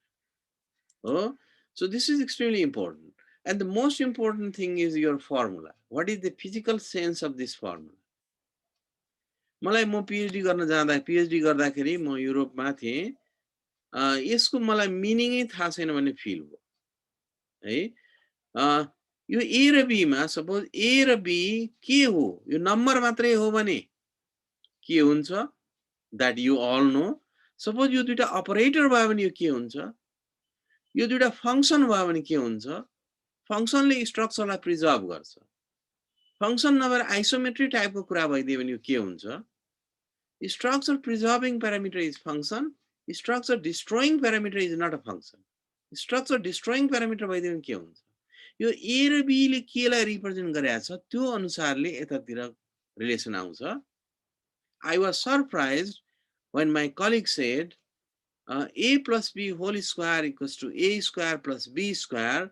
This is a coupling term. This term reduces to 0 because there is no coupling between A and B. He said this in a seminar. He simply said there is no coupling between A and B. मैले त्यो बेलामा बुझिन, because I only know this thing. A plus B whole square equals to A square plus AB plus BA plus B square. And I also know if AB equals to BA, then you can write A square plus twice A plus B square. But what he did is AB plus BA equals to 0. He did this. AB plus BA means they are anti-commuting. If they are anti-commutator, means त्यो property यो A र B को हो कि होइन. त्यसैले this still speaks. यो फर्मुलाहरुले बोल्छ है. त्यो बोल्दाखेरि के कसरी बोल्छ भन्ने कुरा यो रिप्रेजेन्ट यसले के रिप्रेजेन्ट गर्छ त्यसमा डिपेन्ड हुँदो रहेछ. This is the very simplest case. You have many यति धेरै फर्मुलाहरु हामीले घोकेका रहेछौं. मलाई मेरा कलिगहरुले मेरा PhD गर्दाखेरिको मेरो साथीहरु इटालीको थियो, केही कलिगहरु, तिनीहरूले भन्थे Binil knows everything because he knows formula. उनीहरुलाई कुनै पनि फर्मुला याद गरेका थिएन. मलाई सोध्थे Binil, what is AQ minus BQ? म भ्यारेर भन्दिन्थे. अनि सबैजना म फेमस भएको थिए. तर मलाई त्यो फर्मुला मात्रै घोकेको थिएँ, मलाई त्यसको मिनिङ आउँदैन थियो। So I realized this during the discussion because they know meaning. They know they have a concept. They can make a picture. They visualize the equation. But they don't know. They haven't recalled it. घोकेका छैनन् तर उनीहरूलाई meaning थाहा छ. So I strongly stress to my student, म जहिले पनि masters पढाउँदा पनि ब्याचलर पढाउँदा पनि म भन्ने गर्थेँ, म्याथमेटिक्स बुझ्ने कोसिस गर्नुहोस्. So these two equations, I should say to bachelor student, physics student particularly, also the mathematics equation student, try to understand what is the meaning of Taylor series. This is extremely important. आज तपाईँले बेलुका गएर decide गर्नुभयो tailor series म बुझ्छु, गुगलमा जानुहोस्, tailor सिरिजको लागि तपाईँ 24 घण्टा 2 दिन तपाईँ बुझ्न कोसिस गर्नुहोस्, you will understand. That's an amazing expansion. E to the power x equals to this. And also I have written here binomial equation. These two are extremely important for physics student. यो कसरी proof गर्ने त्यो पनि बुझौँ, म भनेको के हो त्यो पनि बुझौँ है. So this is just I emphasize you all to understand the language of mathematics, to understand, try to visualize mathematics. Mathematics लाई visualize गरिदियौँ भने हामी धेरै कुरा बुझ्न सक्छौँ. त्यति मात्रै होइन, धेरै कुराहरू. What is determinant? Determinant is not a, मैले डेटर्मिनेन्ट कसैलाई सोधेँ भने युजली मास्टर्स पढ्न डिफ्रेन्ट कलेजबाट, सिद्धनाथ साइन्सबाट पनि हरेक वर्ष हाम्रो मास्टर्स पढ्न स्टुडेन्टहरू सेन्ट्रल डिपार्टमेन्टमा आएको हुन्छन्, डिफ्रेन्ट कलेजबाट आएको हुन्छन्. म सोध्ने गर्छु यो कुराको मिनिङ के हो. What is the meaning of contravariant covariant tensor? किन माथि र तल राख्ने? कन्ट्राभ्यारेन्ट कोभ्यारेन्ट के हो भनेर सोद्धाखेरि उनीहरू भन्थे माथि राख्यो भने कन्ट्राभ्यारेन्ट, तल राख्यो भने कोभ्यारेन्ट. त्यो होइन. त्यसको मिनिङ के हो भन्दाखेरि भन्न सक्दैनथे. Even determinant, what is determinant? Determinant भनेको नम्बरको एरे यसरी राख्ने त्यो होइन, त्यो म्याथमेटिकल फर्म हो त्यो.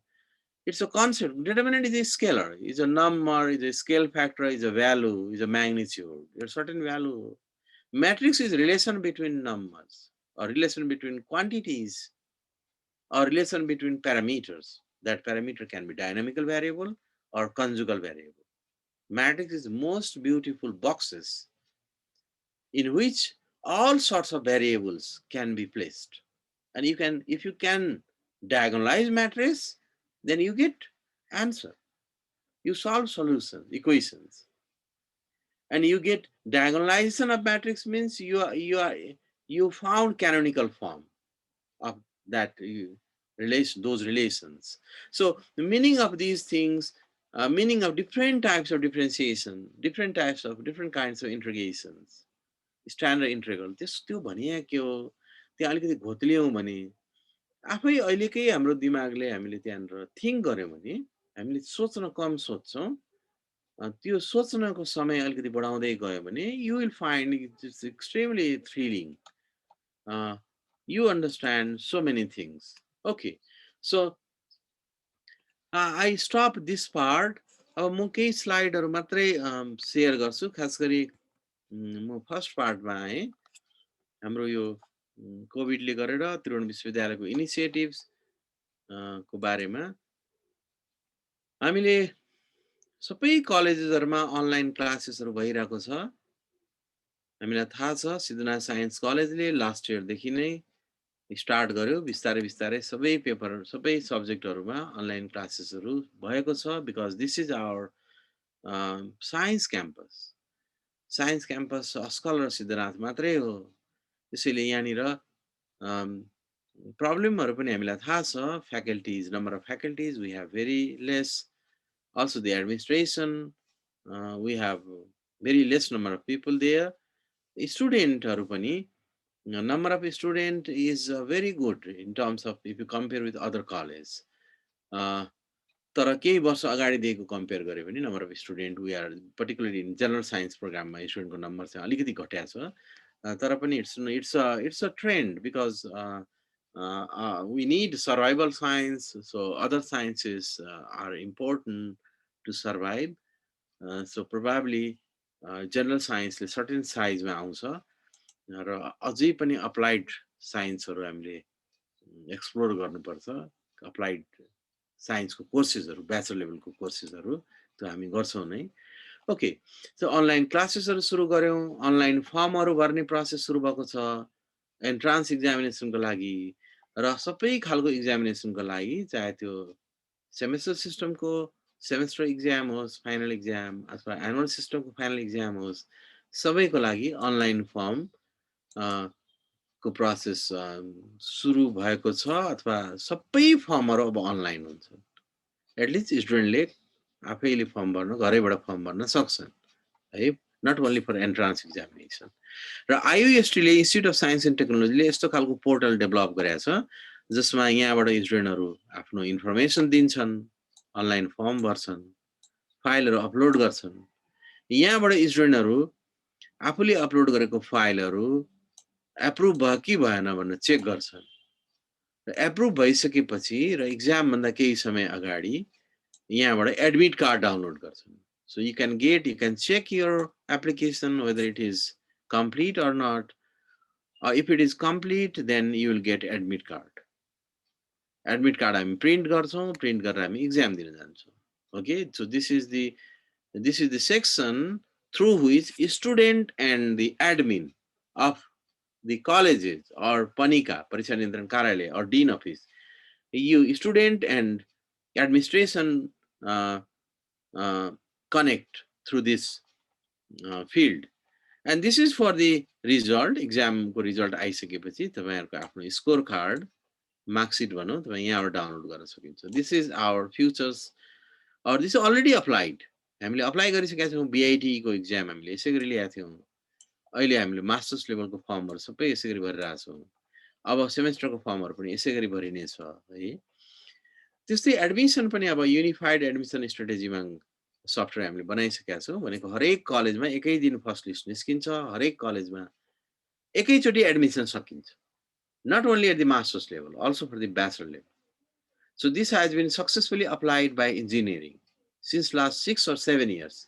हाम्रै IOE ले अप्लाई गरिरहेछ, हामीले अप्लाई गरेको छैनौं. सो हामीले कम्प्युटर बेस्ड एप्लिकेसन र कमन युनिफाइड एडमिसन पोर्टल बनायो भने सबै कलेजमा एकैचोटी एडमिसन हुन्छ. प्रोसेसमा टाइम लाग्छ, 1 महिना जति लाग्छ, तर सँगै क्लास सुरु हुन्छ. This is extremely important to maintain calendar. एकैचोटी एडमिसन हुनुपर्छ. Okay, so next part, we have completed, we have a certain sort of experience as well. Online assessment examination, अहिले अनलाइन क्लासेस भइरहेछ, एसेसमेन्ट एक्जामिनेसन हामीले लिइरहेछौँ. तर अहिलेसम्म हामीले mostly धेरै कलेजमा के गरिरहेछौँ भने ओपन बुक एक्जाम लिइरहेछौँ. क्वेसन पठाउने, लेख्न लाउने, फोटो खिचेर पठाउने है. हामीले एमएस टिममा भएको टुल्सहरु युज गरेर एसेसमेन्ट एक्जाम लिन सुरु गरेका छैनौं. कहीं सुरु भएको छ यो पनि. कहीं केही टिचरहरुले लगभग काउन्ट गर्दा 16-17 वटा फ्याकल्टीले मास्टर्स प्रोग्राममा र 4 जना फ्याकल्टीले ब्याचलर प्रोग्राममा एमएस टिमको टुल युज गरेर एक्जाम लिनुहुन्छ, फोटो खिचेर एक्जाम लिनुहुन्छ. Okay, so we have to enhance this. त्यस्तै हामीले यो विद्यार्थीलाई पढाइसकेपछि क्लास टेस्टहरु हामीले अनलाइनबाट एसेसमेन्टको टुलहरु युज गरेर लिन सक्नुपर्छ. यसरी लिएका कुराहरु, विद्यार्थीसँग पढाएको कुरा, लिएको एक्जाम लिएको कुरा, होमवर्कहरु दिएको, सबमिट गरेको कुराहरुलाई म्यानेज गर्नको लागि हरेक विश्वविद्यालयको यो लर्निङ म्यानेजमेन्ट सिस्टम हुने गर्छ.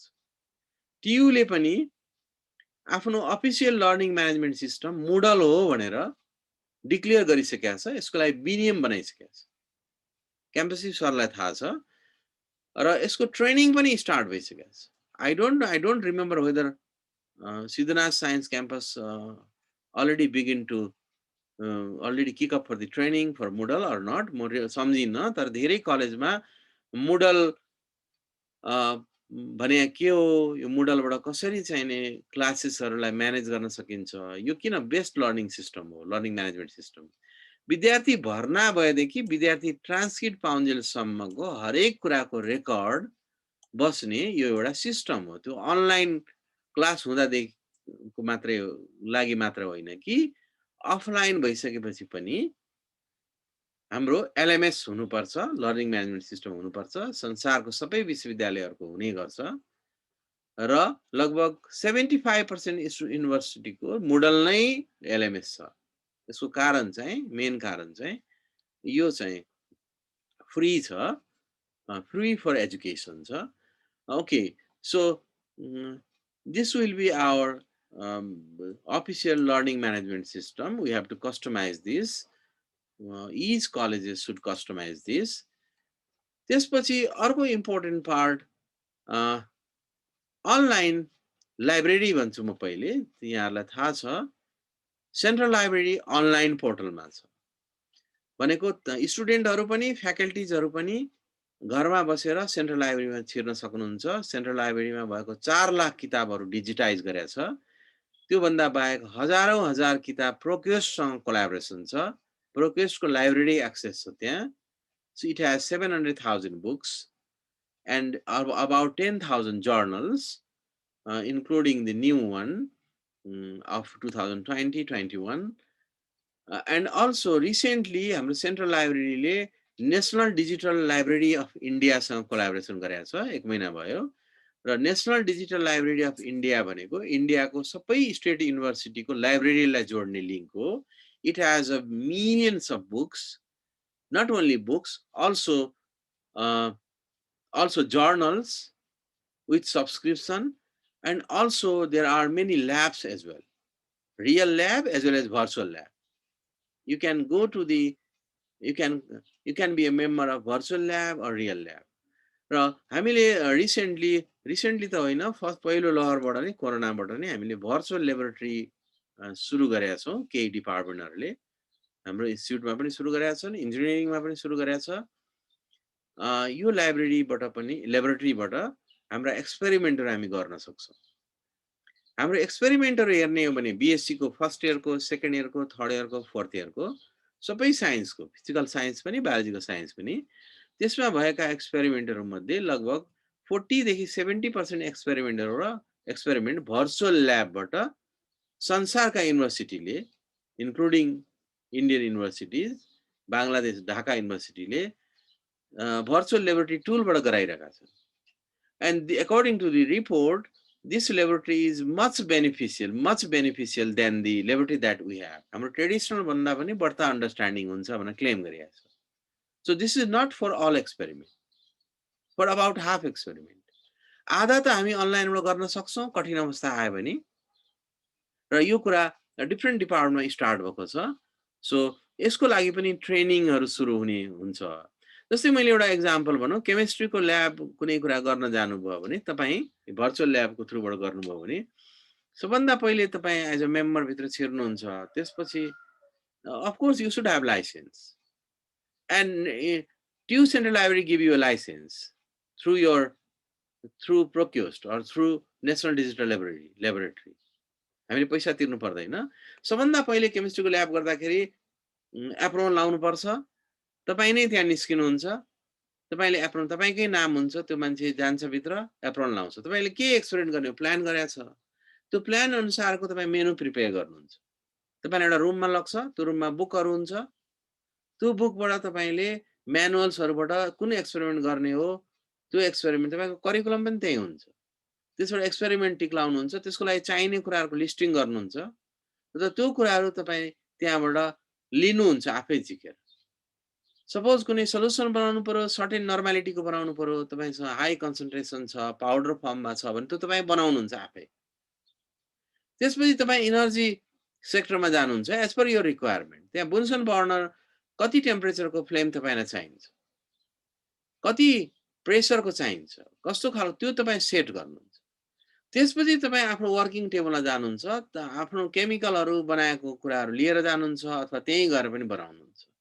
अनि एक्सपेरिमेन्ट गर्नुहुन्छ, एक्लै अर्को ठाउँमा हाल्नुहुन्छ, सबै ठाउँ। You can do it by your self, you can do it by your mouse, or if you use your mobile, it is active also in Android. You can use you can use your touch screen, your finger to perform your laboratory. र करिकुलमले तपाईलाई जे जे कुरा भन्छ त्यो सबै कुरा तपाईँ एक्लै गर्नुहुन्छ, ग्रुपमा गर्नै परेन, त्यहाँ झन् सिकिन्छ। Okay, so this is extremely important. We are going to have a training orientation program for faculties how to use virtual laboratory, not only for physical science faculties, also for the biological science faculty. खास गरी बटनीमा, जुलोजीमा, केमिस्ट्रीमा त well establish ल्याबहरू रहेछ, एकदमै राम्रो ल्याबहरू रहेछ. फिजिक्समा अलिकति कम छ, त्यही पनि about 40% laboratory is there to do particularly all electronic experiment you can do virtually, almost all. त्यस्तै केही डिसिप्लिनहरुमा जस्तै फरेस्ट्रीमा अलिकति कम छ, जुलोजीमा अलिकति कम छ. At least we have to explore this, not only for now, also for हामीले अरु युनिभर्सिटीको हेर्यौं भने आजभन्दा 5 वर्ष अगाडि पनि अलिकति राम्रो युनिभर्सिटीहरुले, for example say Singapore national युनिभर्सिटीले about 25% ल्याब स्टुडेन्टहरुलाई भर्चुअलबाट गराउँथ्यो, घरमा बसेर होमवर्क गराउँथ्यो, सफ्टवेयर एक्सेस गराउँथ्यो, आफै गरेर प्रोजेक्ट रिपोर्ट लेख भन्थ्यो है पेन्डेमिक भन्दा अगाडि. So this is we should thank to the pandemic as well, because we learned how to use these ICT interfaces, we learned how to make slides, we learned how to go through the class test through the using tools, and we have all prepared for online entrance examination. I should say this here. हामीले online examination लिनको लागि, at least entrance examination को लागि हामी full preparation मा छौं. Once third year result comes out, we will come up with the program in detail. Right? You can give exam from your gadgets, from your home, or you can go to the colleges. We have also fixed few centers. We need to do more detail ma bhanna chahana, notice nai आउँछ. Even for the final examination, मलाई थाहा छ bachelor लेभलको final examination पनिकाले लिने हो, परीक्षा नियन्त्रण कार्यालयले ब्याचलर इयरको फर्स्ट इयरको एक्जाम लिन नसकेर अहिलेसम्म 20 महिना भइसक्यो. सो एक्जाम सुड्यो, पेन्डेमिक अब रुकेन भने लिनु परेन, एक्जाम त लिनु पर्यो. त्यसैले फर्म भर्ने प्रोसेस अहिले सुरु भएको छ. यसको there is alternative mode, there should be alternative mode, and alternative mode has been already decided. There are several modes. So I don't want to go through the details of final exam. This will become very soon through the notice by controller of examination. Bachelor first year को 2.5 लाख स्टुडेन्टहरु अहिले जाँच दिनको लागि त्यतिकै बसेका छन्. त्यो त्रिभुवन विश्वविद्यालयको फर्स्ट प्रायोरिटी हो. 2.5 लाख स्टुडेन्टलाई एड्रेस गर्नुपर्छ. कोभिड ल्यान्ड भए पनि नभए पनि हामीले सर्टेन पिरियडमा, असाढमा नभए पनि साउन भित्र एक्जाम लिएर सकाउनु पर्छ. Okay, this is the ways. अब म अर्को स्लाइड पनि यहाँ फ्याकल्टीहरुसँग रिक्वेस्ट साथ मैले शेयर गर्न खोजेको. So you have a license of MS Office 365 A1. हामीले सबै सरलाई, सबै विद्यार्थीलाई टियुले अफिसियल आईडी दिएको छ. त्यो आईडी भित्र आईडी सँगसँगै हामीले अफिस 365 A1 को लाइसेन्स पाएका छौं. माइक्रोसफ्टले हरेकलाई दिएको छ. यसमा एमएस टिम छ. एमएस टिम हामी फ्री अफ कस्ट युज गर्छौं. त्यस्तै एमएस टिम सँगसँगै अरु पनि 15 वटा एप्लिकेशन्सहरु छन्. So altogether we have access to 16 different applications, including this. हामीले एमएस टिम युज गरेर क्लास लिइरा छौं. अहिले त म जुममा आएँ, तर क्लास लिँदाखेरि एमएस टिममा लिनुपर्छ. हामी एमएस टिममा क्लास लिन्छौं. म आफ्नो क्लास एमएस टिममा लिन्छु. किन लिन्छु भने it has a facility to take class tests. It has a facility to take. You can also secure your classes. तपाईको क्लास तपाईको ढोका बन्द गर्न सक्नुहुन्छ. अरु छिर्दै नसक्ने बनाउन सक्नुहुन्छ. विद्यार्थीले बोलेको कुराहरु, विद्यार्थीको एटेन्डेन्स अटोमेटिकली रेकर्ड हुन्छ.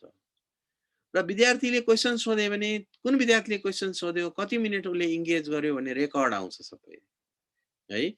को विद्यार्थी पटक्कै होल सेमेस्टरमा बोलेन, माइक्रोफोनै खोलेन, त्यो पनि रेकर्ड आउँछ. कुन टिचरले विद्यार्थीलाई बोल्नै दिएन, त्यो पनि रेकर्ड आउँछ. डिस्कसन पिरियड नै राखेन, डिस्कसन टाइम नै राखेन है. So you have, so I strongly suggest to use MS Team. MS Team बाट हामीले क्लास लिइरहेका छौं. क्लास मात्रै लिइरहेका छौं, हामीले असेसमेन्ट लिइरा छैनौं है. MS Team भित्र नै टुलहरु छ. मल्टिपल चोइस क्वेशन्स बनाउने, सर्ट क्वेशन्सहरु बनाउने, इभन लङ क्वेशन्स बनाउने. So you need to spend much more time to prepare for long questions. but it's possible. Even for the mathematics, it's possible to take assessment. Assessment बाट हामीले विद्यार्थीलाई सिकाउने हो कसरी tool प्रयोग गरेर जाँच दिने। लेखेर जाँच दिने त हामीले सिकाइसक्यौं। लेखेर जाँच दिने भनेको त सुरुमा क्वेशन पठायो, त्यो विद्यार्थी लेख्छन्, फोटो खिचेर पठाउँछन् भनेको इमेलबाट पठाएको जस्तो हो। It's not a online exam, it's a open book exam. You need connectivity 2 times. Question पठाउँदा कनेक्टिभिटी चाहियो, विद्यार्थीले क्वेशन पाए, लेख्न थाले, घरमा कनेक्टिभिटी चाहिएन। लेखिसकेपछि सर्टेन टाइम पिरियड भित्र उनले पठाउनु पर्यो, पठाउँदा कनेक्टिभिटी चाहियो। पठाउँदा फाइल हुन्छ, पीडीएफ हुन्छ, अलि बढ्ता ब्यान्डविड्थको कनेक्टिभिटी चाहियो। So you need only 2 slots. But online exam means you have to stay during the examination period, and you have to be supplied with the other parts to recognize you. तपाई नै exam दिइरहेको हो कि हैन कसरी बुझ्ने है? So particularly online एक्जामको 3टा part हुन्छ नि, युनिभर्सिटीले यो पनि कम्प्लिट गरिसकेको छ। तपाईको लागि भनौं एउटा पार्ट मात्रै हामीले कम्प्लिट गर्न सकेको छैनौं। त्यो पार्ट भनेको विद्यार्थीले कसरी अनलाइन एक्जाम दिने भन्ने कुरा विद्यार्थीलाई सिकाउनको लागि म्यासिभ स्केलमा ट्रेनिङ गर्न विश्वविद्यालयले सक्दैन। So it is a duty of faculty. मैले पढाउने विद्यार्थीलाई मैले सिकाउने। कसरी सिकाउने? क्लास टेस्टहरु लिएर सिकाउने। यो part, so we are here, हामी टिचर यहाँ छौं, स्टुडेन्ट यहाँ छन्, हामीले दिनदिनै क्लास लिने बेला क्लास लिइसकेपछि लिनेको बीचमा पनि 5 मिनेटको कुनै एउटा टेस्ट हामीले गर्यौं भने 5 मिनेटमा विद्यार्थीले रिप्लाई गरेर दिए भने हामीले सपोज 5 वटा मल्टिपल चोइस क्वेशन्स दियौं अथवा एउटा सर्ट क्वेशन्स दियौं, विद्यार्थी आफ्नो टुल युज गरेर एन्सर दिन सिक्छ। So this is extremely important for the online examination. संसारभरि अनलाइन एक्जामिनेसन भइरहेको छ, टिचरले अनलाइन एक्जामिनेसन लिइरहेछन्, पहिले एसेसमेन्टबाट अनि फाइनल एक्जामिनेसनबाट। फाइनल एक्जामिनेसनमा सिस्टम इन्भल्भ हुन्छ जहाँ पनि, यो दुईटा सिस्टम भनेको अब स्टुडेन्ट त्यही हो कि होइन भने चिन्नु पर्यो, त्यही दिइरहेछ कि छैन। त्यसले स्टुडेन्टको एडमिट कार्ड फर्म भर्दाखेरि फोटो मगाएको हुन्छ, फोटो लेटेस्ट हुनुपर्छ भने हुन्छ 6 महिनाभित्रको। त्यो फोटो तपाई अब यसरी आफ्नो ग्याजेट्समा तपाई आफ्नो मोबाइलमा अथवा ल्यापटपमा यसरी आउनुभयो भने सबभन्दा पहिले तपाईको फोटो खिच्छ त्यो एक्जाम लिने टुलले। एमएस टिम भित्र छ अथवा +15 मा छ, अरु पनि थुप्रै छन्। फोटो खिचेर तपाईको एडमिट कार्डको फोटोसँग स्क्यान गर्छ, मिल्यो भने तपाईलाई भित्र छिराइदिन्छ। फोटो सिस्टमले चिन्यो भने भित्र छिराउँछ, otherwise छिराउँदैन।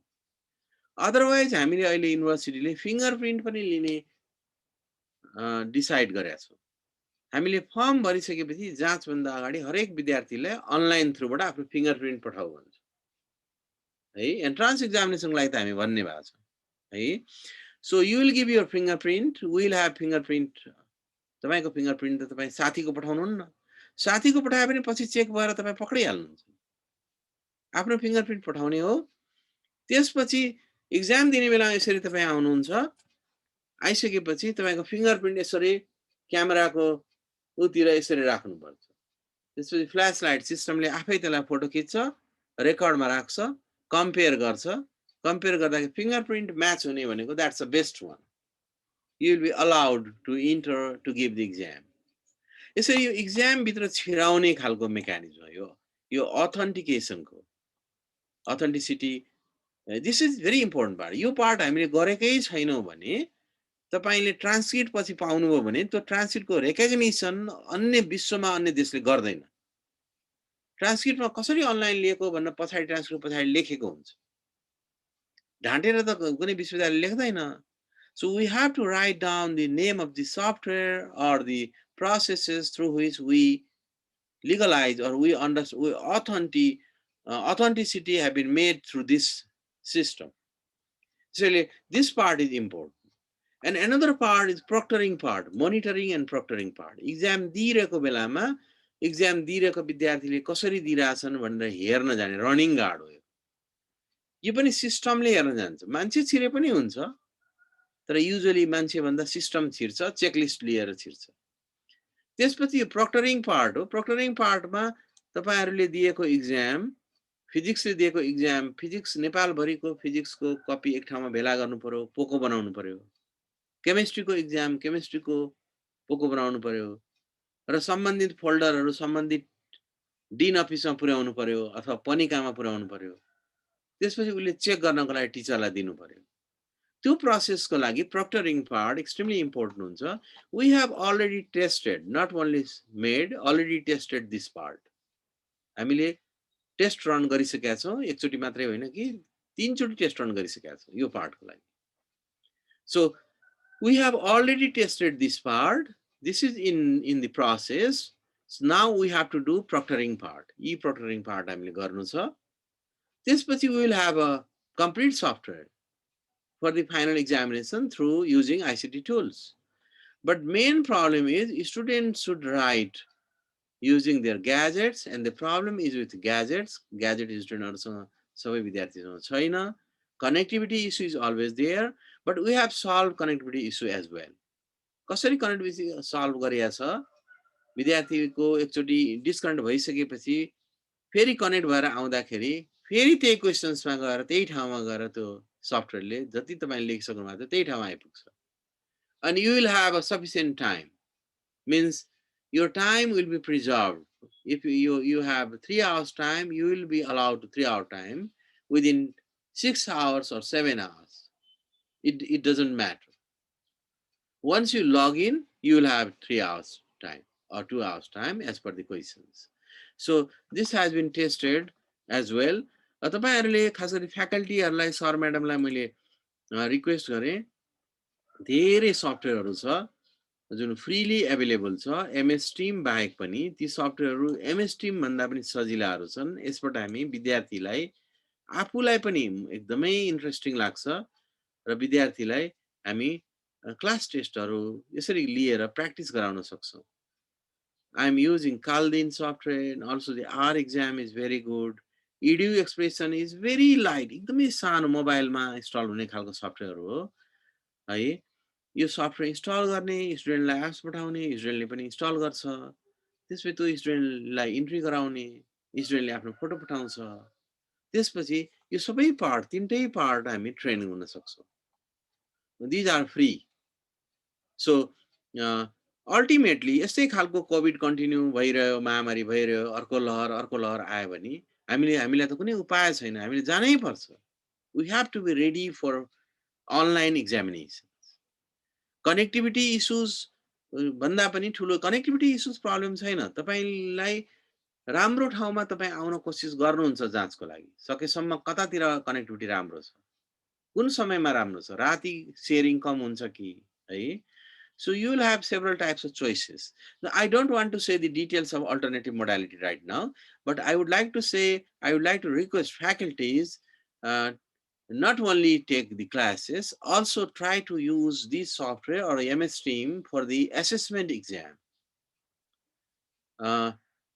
available in that MS Team, because we have planned to use MS Team for entrance examination.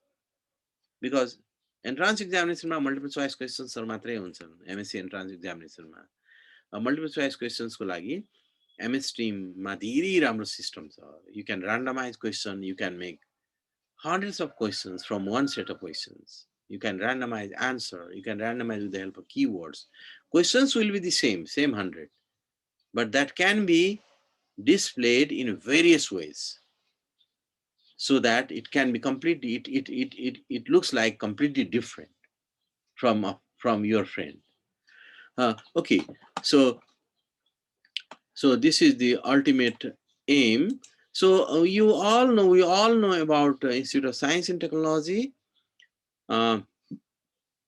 We have altogether 9 student faculty. Our university ma ta 9वटा छ। Institute of Engineering, पुल्चोक भयो, institute of medicine, teaching hospital भयो, त्यस्तै अरू पनि 2टा institute छ। Faculty पनि 4वटा छ। अब हाम्रो institute of science and technology मात्रै विचार गरे भने हाम्रो खास गरी साइन्स क्याम्पस हो, सिद्धनाथ साइन्स क्याम्पस राम्रोसँग थाहा छ सर म्याडमलाई।